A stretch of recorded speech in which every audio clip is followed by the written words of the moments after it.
പുതിയൊരു രാഷ്ട്രീയ പാർട്ടി രൂപീകരിക്കുമെന്ന് പ്രഖ്യാപിക്കുകയാണ് നിലമ്പൂർ MLA PV അൻവർ. തന്റെ ഇപ്പോഴത്തെ പോരാട്ടം രാഷ്ട്രീയ പാർട്ടിയായി മാറും. ഈ വരുന്ന പഞ്ചായത്ത് തെരഞ്ഞെടുപ്പിൽ മത്സരിക്കുമെന്നും അൻവർ വാർത്താ സമ്മേളനത്തിൽ പറഞ്ഞു. കേരളത്തിലെ മുഴുവൻ പഞ്ചായത്തുകളിലും മത്സരിക്കും. തനിക്ക് യുവാക്കളുടെ പിന്തുണ ലഭിക്കുമെന്നും പരിപൂർണ മതേതര സ്വഭാവമുള്ള പാർട്ടി ആയിരിക്കും താൻ രൂപീകരിക്കുമെന്നും അൻവർ വ്യക്തമാക്കി. രാഷ്ട്രീയ പാർട്ടി അല്ലാതെ സാമൂഹ്യ സംഘടനകൾ കൊണ്ട് ഒരു കാര്യവുമില്ല. ഒരു ഹിന്ദു പാർട്ടി വിട്ടുപോയാൽ അവനെ സംഖ്യയാക്കും. ഒരു മുസ്ലിം പാർട്ടി വിട്ടാൽ അവനെ സുഡാപ്പിയാക്കുമെന്നും CPM-നെതിരെ ആഞ്ഞടിച്ചുകൊണ്ട് അൻവർ പറഞ്ഞു. ആരും ഇല്ലെങ്കിലും ഒറ്റയ്ക്കാണെങ്കിലും പറയാനുള്ള കാര്യം താൻ പറയും. അടുത്തതായി വന്യമൃഗ ശല്യ വിഷയം താൻ ഏറ്റെടുക്കും. വനം വകുപ്പിന് കീഴിൽ വലിയ ഗൂഢാലോചനയാണ് സംസ്ഥാനത്ത് ഇപ്പോൾ നടക്കുന്നത്. ഇനിയും പലതും തുറന്നു പറയും. തന്നെ പുറത്താക്കിയത് തൻ്റെ വിഷയം പറഞ്ഞിട്ടല്ല, ജനങ്ങളുടെ വിഷയം പറഞ്ഞിട്ടാണെന്നും PV അൻവർ ആരോപിക്കുന്നു. ഇടതുമുന്നണിയുടെ ഭാഗമായിരുന്ന PV അൻവർ അഭിപ്രായ ഭിന്നതകളെ തുടർന്ന് CPM ബന്ധം ഉപേക്ഷിച്ചാണ് പുതിയ പാർട്ടി ഇപ്പോൾ പ്രഖ്യാപിച്ചിരിക്കുന്നത്. CPM-നെയും മുഖ്യമന്ത്രിയെയും കടന്നാക്രമിച്ചാണ് കഴിഞ്ഞ ദിവസങ്ങളിൽ എല്ലാം അൻവർ രംഗത്ത് വന്നത്.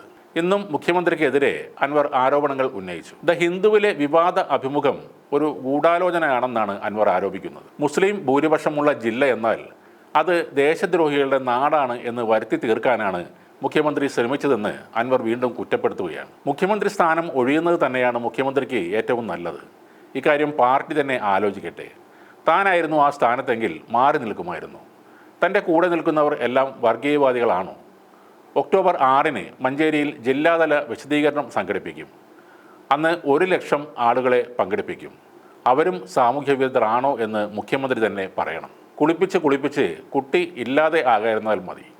മുഖ്യമന്ത്രി സ്ഥാനം റിയാസിനെ ഏൽപ്പിക്കലാണ് ഇതിനേക്കാൾ നല്ലത്. ആളുകളുടെ അഭിപ്രായം മാനിച്ചാണ് വിവിധ പരിപാടികൾ ഒന്നിച്ചാക്കിയതെന്നും അൻവർ പറഞ്ഞു. ഗൂഢലക്ഷ്യം ഇല്ലാത്തവർ എന്താണ് ഇതുവരെ ADGPയെ സസ്പെൻഡ് ചെയ്യാത്തത് എന്നാണ് അൻവർ ചോദിക്കുന്നത്. PR ഏജൻസികൾ ഇല്ല എന്നായിരുന്നു ഇതുവരെ മുഖ്യമന്ത്രി പറഞ്ഞിരുന്നത്. മിനിയാന്നാണ് ലേഖനം വന്നത്.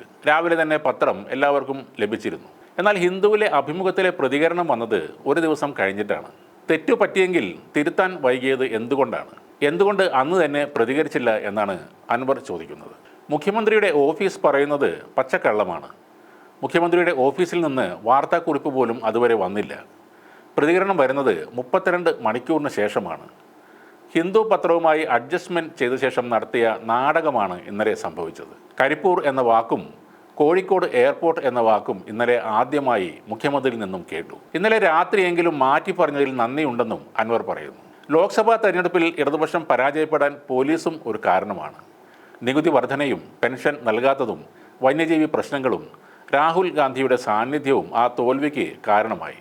എന്നാൽ അതൊന്നും നോക്കാതെയാണ് പാർട്ടിക്ക് മുസ്ലിം പ്രീണനം ആണെന്ന കാരണം കണ്ടെത്തുന്നതെന്നും അൻവർ ആരോപിക്കുന്നു.